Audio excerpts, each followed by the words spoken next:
Yon, welcome back sa ating YouTube channel, Ronde TV mo. Ito na yung sinasabi natin ng mga kababayan, na itong programa ni Senador Rapi Tulfo, itong Rapi Tulfo in Action ay para bang yung Senado ay parang ginagawa niyang kanyang programa. Kung ano yung pananalita niya sa kanyang programa ng Wanted sa radyo o Rapi Tulfo in Action ay ganon din yung ginagawa niya doon sa Senado. Para bang akala niya wala siya sa Senado, parang akala niya nasa TV station siya, nasa radio station, na parang pag nagsalita ay talagang parang pagmamayari niya yung isang tao na pwede lang niyang mumura-murahin, pag hindi pagsasalitain, lahat ng gusto niyang gawin, gusto niyang sabihin ay sasabihin niya, kahit na nga hindi na tama para sa ating mga kababayan.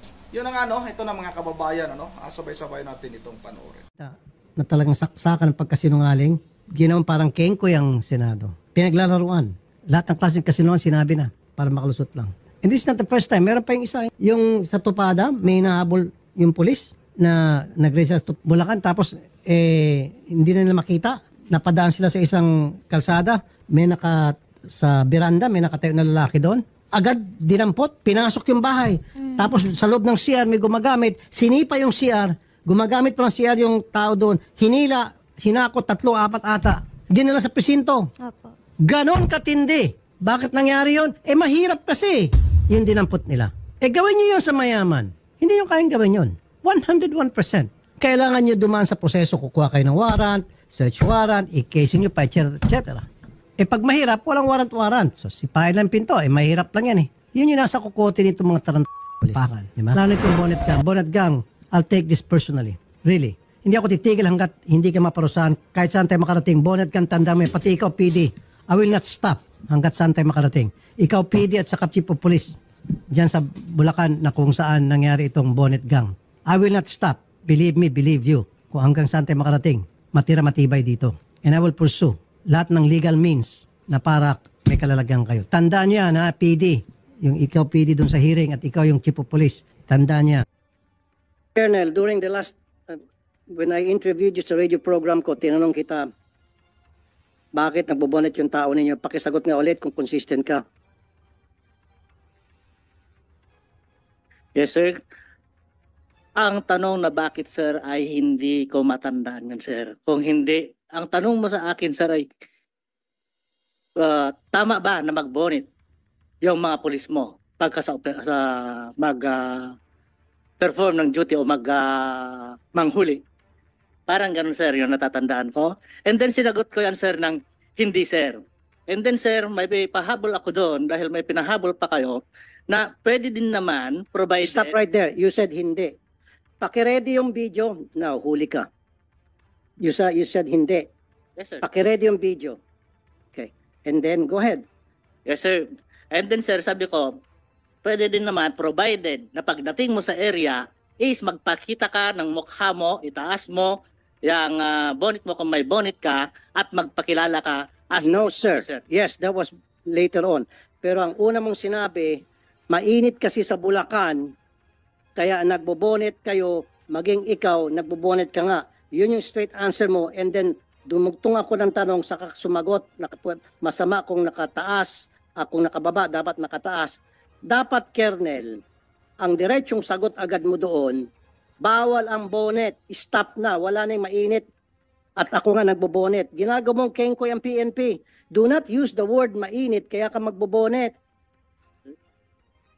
Anong kinalaman ng mainit na panahon? Wait, anong kinalaman ng mainit na panahon sa pagsuot ng bonnet? That's what you said. Are you denying it? Na you said na mainit? No, sir. Mayroon akong naaalala. Hindi, you denying it? Na mainit, Let's sir? play the video. Oh, sabi mo mainit. Yes, sir. Mayroon, sir, akong word na mainit pero hindi ganyan ang pagkasabi ko, sir. Gusto mo i-play kong video? Hayaan niyo po muna sana ako. Hindi, gusto mo i-play kong video. Yes, sir. Pero gusto ko pong sagutin before niyo po i-play para po hindi po ako mangungopya sa video. No? Sige. Kung sinasabi niyo po. Noong tawagan niyo po ako ay actually ako ay nagpunta sa isang barangay na kung saan tayo ay Before you continue. Before you continue, sandali lang. Colonel Polonio. Sir? Hipi ka pa ngayon doon o na-relieve ka na? Sir, nakabalik po ako, sir. Saan sa? Sa Pandi, Bulacan, sir. Andi, Bulacan. Yes, sir. Nakabalik ka doon ngayon. Yes, sir. As happy. Yes, sir. Okay. Continue. Nandito bang kataas-taasan sa PNP? Bakit nakabalik tong taon to? Sinong PD? PD ng Bulacan. Sagutin mo ang tanong ni Senator Tulfo. Bakit niyo binalik doon? Bakit ganito ang hustisya sa atin? Pag pulis, nagtatakipan, nakakalusot. Pag pobreng kababayan natin, nakukulong agad. Yung mga karapatan, tablado. Nabubugbog pa. Ngayon, nasibak na itong si Chief of Police dahil sa mga lapses na binanggit ko, ibinalik. Siguro, Mr. Chair, patawag natin si Chief PNP sa next hearing kung pwede, Mr. Chair. Yes, we will do that, Senator Tulfo. Well, andito yung nagbalik, yung Provincial Director. Can we hear from you, Provincial Director?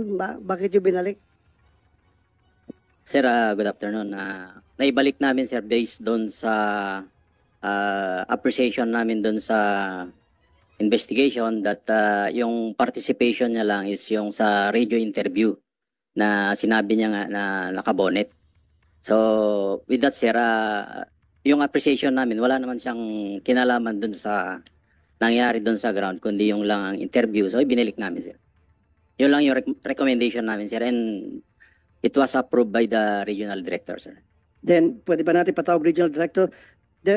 Alam niyo ibig sabihin ng command responsibility, ano po? You understand that, right? Yes, sir. So, under the command of responsibility, may pananagutan ito sapagkat pinapayagan niya ang kanya mga tao na palaging pag nagre-raid ng bahay ay nakasibilyan at nakabonet at walang suot na body cam. So, how's that for command responsibility? Colonel Relly Arnedo, sir. Sir, ulitin ko, sir, yung investigation namin kasi, yung presence of the police doon sa area is to validate the information. No, sir, pakisagot lang po, yung tinatawag na command responsibility. Yung estilo ng kanya mga bata, under his command, these three people, these three policemen, kapag nagsiserve ng warrant, nakasibilyan, nakabonet, nakachinelas. Your Honor, Senator Tulfo, hindi pa pala ito Comsec, please administer the oath. Yes, sir. Sir, Before we continue. kindly stand up, please. Please raise your right hand. Do you swear to tell the truth, the whole truth, and nothing but the truth in this investigation, sir? Thank you, sir. Please take your seat. Colonel, ulitin ko. Mga pulis ninyo, nag-raid ng bahay, nakasibilyan, nakabonet, walang body cam. May lapses doon. Ngayon, sino ang boss nila? Sino ang superior nila? Of course, the chief of police, sir. Exactly. So doon ba sa mga binanggit ko, may pagkukulang bang mga pulis doon? May lapses ba doon?